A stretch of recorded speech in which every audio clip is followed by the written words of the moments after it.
Mock संकल्प में आपका स्वागत है।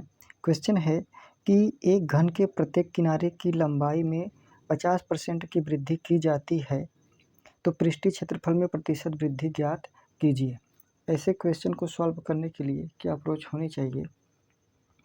ऐसे सोचिए कि 50% की वैल्यू होती है 1/2, यानी कि घन की जो ओरिजिनल लंबाई है वो 2 यूनिट है और 1 यूनिट की इसमें वृद्धि हो जा रही है। 2 यूनिट है तो 1 यूनिट की वृद्धि हो जा रही है, प्लस 1 यूनिट की वृद्धि हो जा रही है। यानी अगर किसी घन की किनारे की लंबाई 2 यूनिट है तो 1 बढ़ जा रहा है तो कितना हो जा रहा है? 3 हो जा रहा है।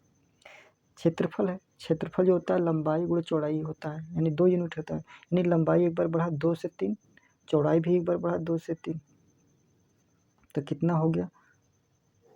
2 और 2 को मल्टीप्लाई कर दिए 4 हो जाएगा। 3 या कितना हो जाएगा? 9 हो जाएगा।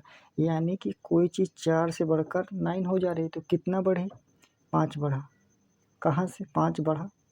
तो जब 5 बढ़ा तो कहाँ से बढ़ा? 4 से। तो 100 पे कितना?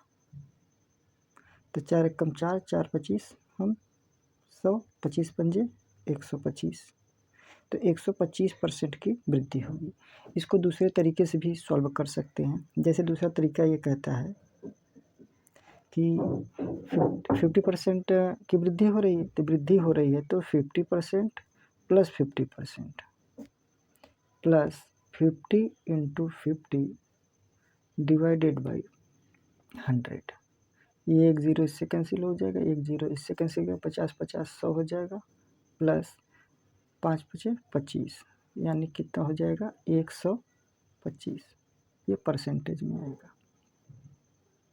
यानी कि कोई भी चीज़, यानी कि इसका एक शॉर्टकट फार्मूला होता है कि अगर किसी घन की लंबाई x% बढ़ रही है तो उसके क्षेत्रफल में प्रतिशत जो वृद्धि होगी, अगर लंबाई मान लीजिए लंबाई उसकी x% बढ़ रही है, x% अगर उसकी लंबाई बढ़ रही है, यहाँ हम लंबाई को l लिख रहे हैं, x% अगर लंबाई बढ़ रही है, ये शॉर्टकट ट्रिक है। अगर x% लंबाई बढ़ रही है तो उसका पृष्ठीय क्षेत्रफल में वृद्धि जो होगा x plus x into x divided by 100 होगा। ये जो आएगा ये परसेंटेज में होगा। जैसे कि 50% की वृद्धि 50 plus 50 plus 50 into 50 by 100 cancel होके इतना जाएगा। इसी तरीके से और भी क्वेश्चन को देखने के लिए हमारे चैनल को सब्सक्राइब करें और हम एकदम बेसिक से क्वेश्चन को सॉल्व करेंगे। Thank you for watching.